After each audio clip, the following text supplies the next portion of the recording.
Estimados y estimadas estudiantes de séptimo básico del Colegio San Fernando, les habla su profesora de lenguaje Patricia Bustamante. En esta oportunidad presentaremos un video que hemos preparado junto a la profesora Gloria Traverso, donde retroalimentaremos la guía de contenidos fundamentales de séptimo básico. Antes de comenzar, no olviden activar el audio. En esta oportunidad hablaremos acerca de las estrategias de comprensión lectora. Pero antes vamos a hacer un breve repaso sobre los contenidos de la guía. En todo proceso de lectura existen 3 momentos: antes de la lectura, durante la lectura y después de la lectura. Antes de la lectura debemos activar nuestros conocimientos previos, es decir, todo conocimiento que almacenamos en nuestro cerebro lo debemos relacionar con el texto que vamos a leer. Durante la lectura aplicaremos las estrategias de comprensión para analizar el texto. Después de la lectura, que es el último momento, deberemos responder algunas preguntas que corroborarán nuestro nivel de comprensión sobre el texto analizado. Las estrategias de comprensión de lectura que revisaremos en esta oportunidad son identificar párrafos, identificar tema e identificar la idea principal. Se conoce como párrafo al conjunto de oraciones que comparten un tema en común y que expresan una idea principal. Gráficamente se reconoce porque comienza con un espacio en blanco o sangría. La primera letra de la primera palabra siempre se escribe con mayúscula y el párrafo termina en un punto y aparte. Según este ejemplo de texto titulado Miel cercana y pura, existen o está compuesto por 2 párrafos. Una vez ya identificados los párrafos, identificaremos el tema de cada uno de ellos, aplicando la pregunta: ¿de qué o de quién se habla? Luego de identificar el tema, aplicaremos la pregunta: ¿qué se dice de lo que se habla? De esta manera obtendremos la idea principal. A continuación, presentaremos la resolución de la guía de contenidos fundamentales de séptimo básico. Antes de la lectura, como ya dijimos, debemos activar nuestros conocimientos previos. Para eso debían responder 2 preguntas. La primera: ¿qué sabes acerca del teletrabajo? La segunda: ¿alguno de tus seres cercanos está realizando teletrabajo actualmente? ¿En qué consiste?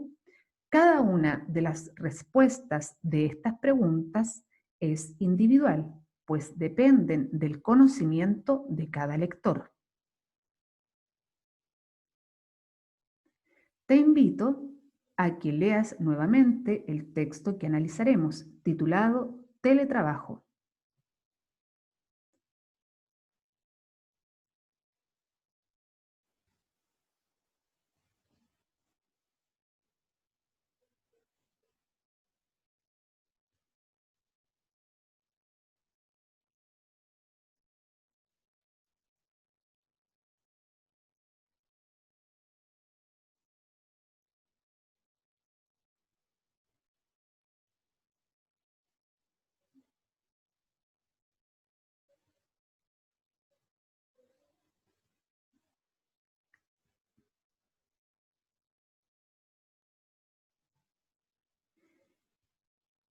Según la definición de párrafo, entonces, este sería el primero, titulado o subtitulado El camino del futuro, escrito por María. Te invito a que en conjunto lo podamos leer. Teletrabajo, el camino del futuro. Imagina lo maravilloso que sería teletrabajar, trabajar en la autopista electrónica, haciendo todo tu trabajo a través del ordenador o por teléfono. Ya no tendrías que apretujarte en autobuses o trenes abarrotados, ni perder horas y horas viajando de casa al trabajo y viceversa. Podrías trabajar donde quisieras. Piensa en todas las oportunidades laborales que se abrirían ante ti. ¿De qué o de quién se habla en este párrafo? Se habla del teletrabajo, claramente. Además se agrega que este puede ser beneficioso. Ahora bien, ¿qué se dice del teletrabajo y sus beneficios? Que con el teletrabajo se reduce el estrés y tiempo de traslado al lugar de trabajo. Por lo tanto, esa sería su idea principal. El segundo párrafo lleva como subtítulo Desastre a la vista, escrito por Ricardo, y dice: la reducción de desplazamientos y la disminución del consumo de energía que esto supone es obviamente una buena idea. Pero dicho objetivo debe lograrse mejorando el transporte público o garantizando que el lugar de trabajo esté situado cerca del lugar de residencia. La ambiciosa idea de que el teletrabajo debería formar parte del estilo de vida de todo el mundo solo conduciría a que las personas se encerrasen más y más en sí mismas. ¿De verdad queremos que nuestro sentido de pertenencia a una comunidad se deteriore todavía más? ¿De qué se habla en este párrafo? Nuevamente del teletrabajo, pero se agrega que no es beneficioso para nuestra sociedad. Entonces, ¿qué se dice del teletrabajo y de los pocos beneficios para nuestra sociedad? Que el teletrabajo agudizaría el aislamiento social y por ende la falta del sentido de pertenencia. El tercer y último párrafo corresponde al pie de página. No olvides que todo pie de página debe leerse, puesto que en él podremos encontrar contenidos que ayudarán a nuestra comprensión global del texto. Dice: el teletrabajo es un término acuñado por Jack Niels a principios de los años 1970 para describir una situación en la que los empleados trabajan con un ordenador lejos de la oficina central, por ejemplo, en casa, y transmiten datos y documentos a dicha oficina a través de las líneas telefónicas. ¿De qué o de quién se habla en este párrafo? Nuevamente del teletrabajo, pero de su origen y significado. Ahora bien, ¿qué se dice del origen y significado de la palabra teletrabajo? Se dice que es un término acuñado por Jack Niels y que consiste en enviar información desde casa hacia la oficina central de trabajo. Ya hemos terminado con el episodio de Durante la lectura.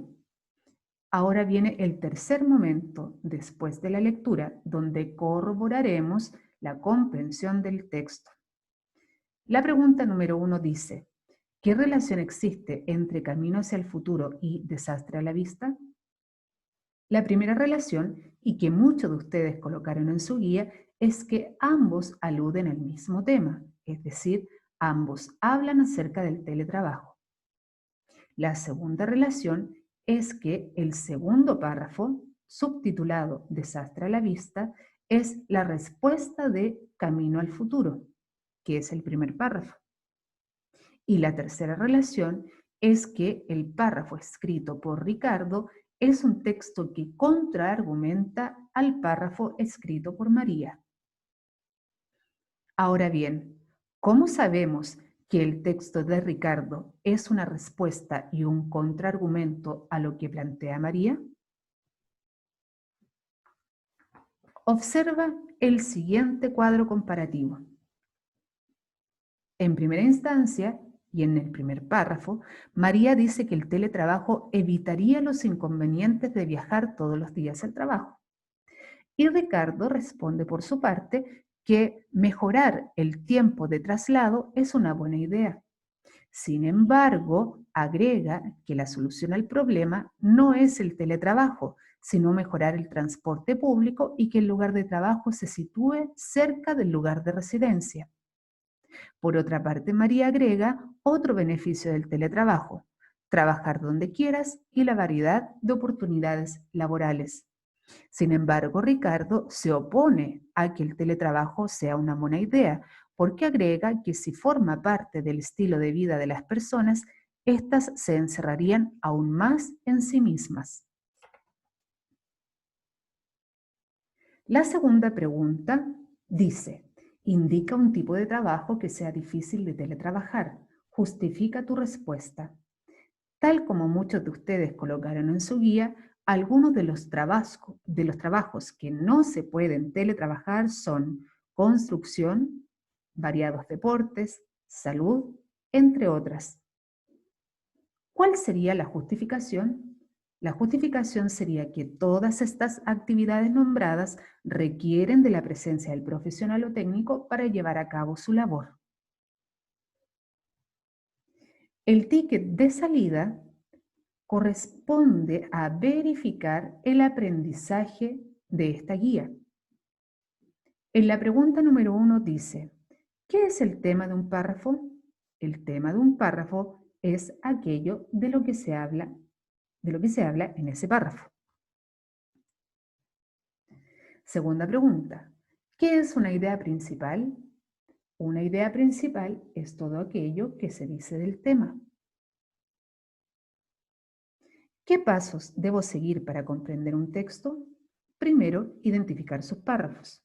Posteriormente, identificar el tema aplicando la pregunta ¿de qué se habla? Y por último, identificar la idea principal de cada párrafo aplicando la pregunta ¿qué se dice de lo que se habla?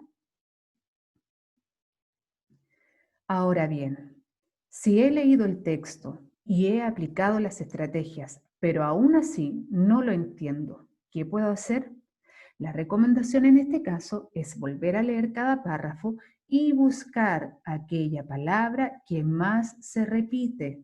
De esta manera obtendremos el tema y por lo tanto será más fácil identificar su idea principal. Observa el siguiente ejemplo.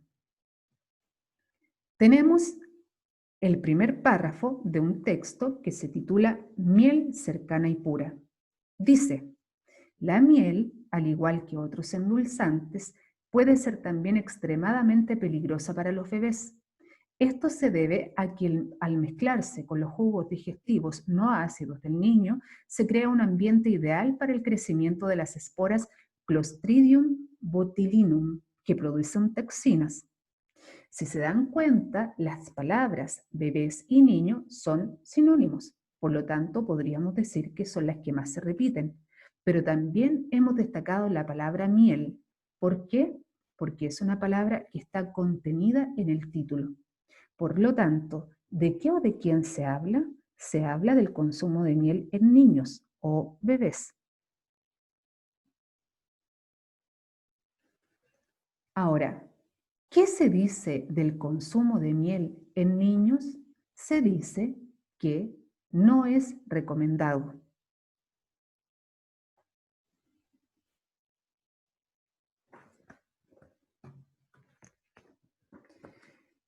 Esperamos que hayas aprendido los contenidos de esta guía y no olvides aplicar las estrategias para mejorar aún más tu comprensión de lectura. No olvides, cualquier duda, escríbenos a nuestros correos. Que tengan una excelente semana.